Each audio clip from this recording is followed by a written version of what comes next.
me on this chair. Ah! Hello, okay. Being part of my setup, this is a bit of a home video situation. So I've lent this against, there's light. Okay, I've lent it against you would have seen, because I'm going to start this with a view of the actual kitchen, you would have seen that. And now I've lent it against the window, so the Brisbane sun coming through. But I wanted to introduce the whole purpose of this is that I'm going to talk about all things lupus.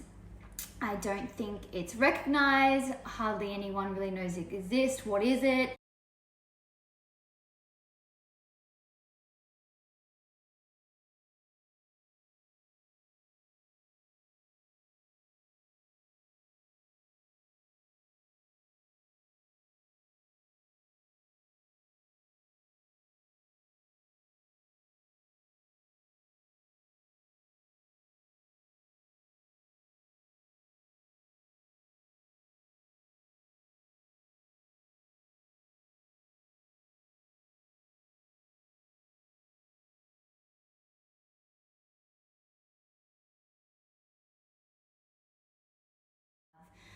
But to pair with that, there's no cure, there's no proper medicine, there's really your outlook, the things you eat, your diet, your health, your exercise, your hydration, and everything like that. So I thought, just like me, when I left the hospital, I was like, I want to go to the chemist and I want to look for skincares that will suit the rashes and the welts and the hives that I get, and there's nothing like that.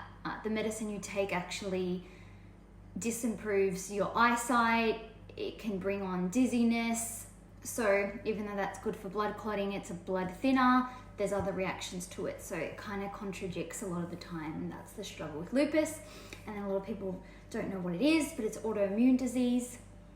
And for most people without it, they have you have your healthy bacteria that fights the bad bacteria, but our system does the opposite, where any healthy that we have fight itself. And the older you get, the more symptoms you get, because that's what I'll talk about. Is I just started with the rash and I just had welts, purely just that, and then it went into extreme fatigue.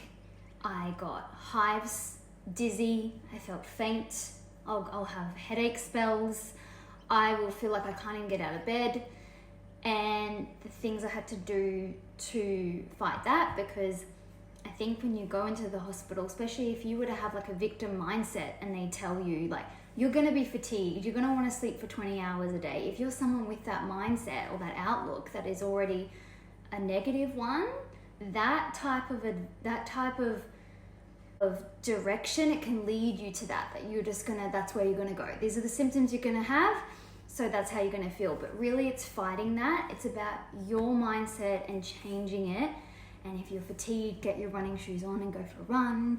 And like me, I had to cut out a lot of the foods, and I still struggle with that because, as we know, for inflammatory, the foods are dairy, it's eggs, it's tomatoes. I love my Greek salads.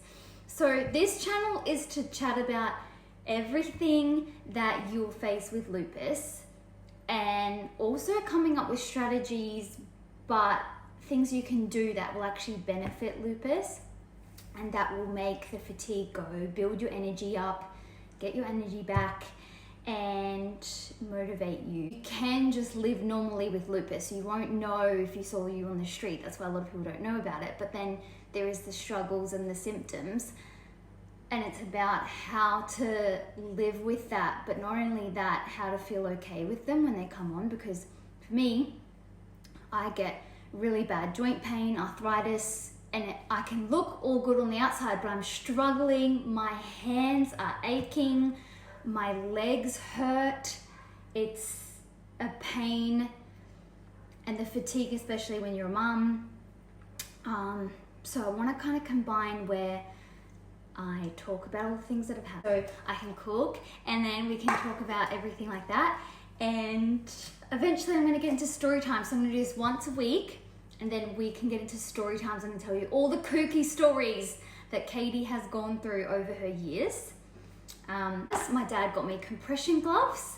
It's not necessary, but it's helpful, so why not? They're joining our cooking sesh. And I'm now gonna cook, and today I'm making a favorite, which is in the slow cooker. So I'm putting it on now at 1:30, and I'm gonna cook it till 6 p.m. And it's going to have everything that is my ultimate.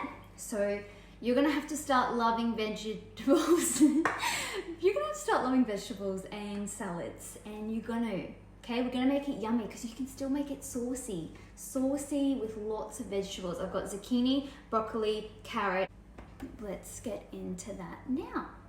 Let's show you how it's done, okay? I don't think I'll go into any story times at the moment because this is about kind of creating it to be a community where we talk about lupus and the symptoms you have. I want to hear about, like, I would love to actually end up hearing from like one person who else has lupus. I don't care where you are in the world. What symptoms do you have? Are they different from me? What do you struggle with? What did you do to break free from it? Everything like that. Okay, so here we go. Number one.